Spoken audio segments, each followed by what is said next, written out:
In the heart of New York City, under the shadows of skyscrapers and the constant hum of life, lived a young man named Ethan Wells.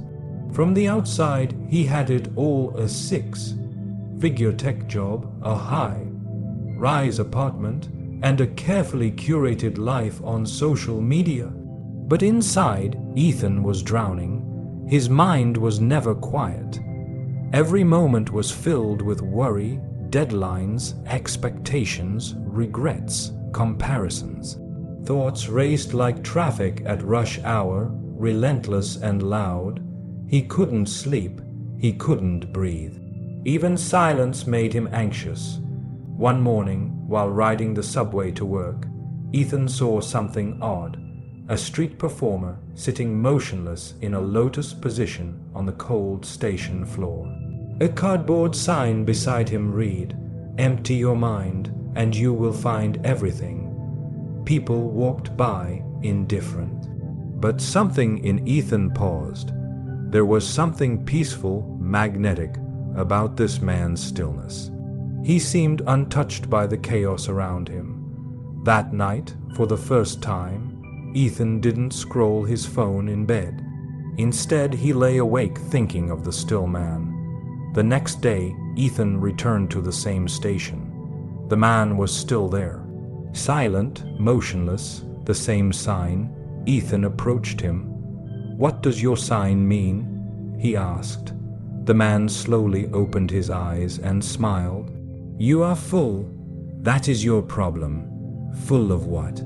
"Thoughts, fears, memories, control. You carry everything with you every single moment. You must empty your mind or it will suffocate your soul." "I don't understand," Ethan said. "You will," the man replied. "Come sit." That moment would change everything. The man's name was Ravi, a former Buddhist monk from Nepal who had renounced a life of prestige to live in stillness. He didn't beg, he didn't preach. He simply was a presence in a world of distractions. Ethan began visiting him daily. At first, Ethan thought it was nonsense, the silence, the breathing, the focus. But over time, it became a lifeline. Each day, he sat in stillness with Ravi for 5 minutes, then 10, then 20. The subway sounds faded, the world softened. One day, Ethan asked, "Why are you here? Why not a monastery?" Ravi smiled, "Because people in monasteries already know how to listen. I am here for the ones who don't." Weeks passed and Ethan's life quietly transformed. He stopped checking his phone obsessively. He smiled more. He slept. Then, in a single email, it all came crashing down. His company was downsizing. Ethan was laid off. Panic surged. Rent, bills, identity, all gone in one click. He rushed to the subway, desperate to find Ravi. "I lost everything," he gasped. "I can't do this." Ravi didn't flinch. "Good," he said softly. Ethan blinked. "Good, you have emptied your wallet. Now you can fill your soul." Ethan collapsed onto the station floor, broken. "I don't even know who I am anymore." Ravi placed a hand on his shoulder. "Then this is your beginning."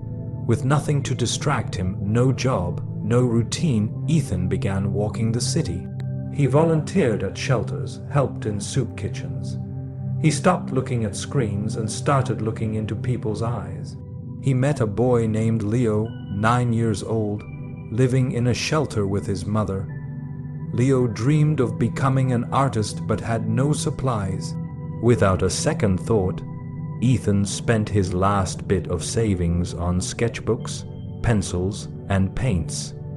He gave them to Leo with a smile. "Now your dreams have a canvas." The boy's eyes lit up like sunrise. Ethan realized something. When your mind is empty, your heart knows exactly what to do. Months passed. Ethan never returned to his old job. He didn't need to.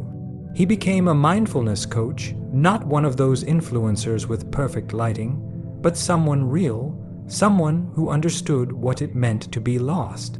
One crisp fall morning, Ethan went to the subway station as usual. But Ravi wasn't there. Days turned into weeks. Ravi never came back.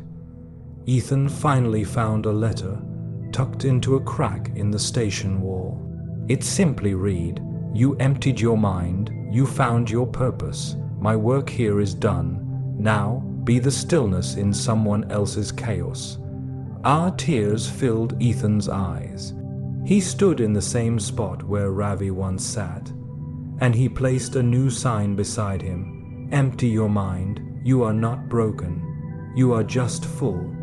Today, Ethan teaches people across the world how to be quiet in a world that never stops shouting. He tells them about Leo, now a high school student whose artwork was featured in a city exhibit. He tells them about Ravi, the silent monk who never asked for anything, but gave Ethan everything. And he tells them this: peace isn't something you find. It's something that appears when you let go of what you're trying to control. We spend our lives accumulating goals, money, opinions, fears.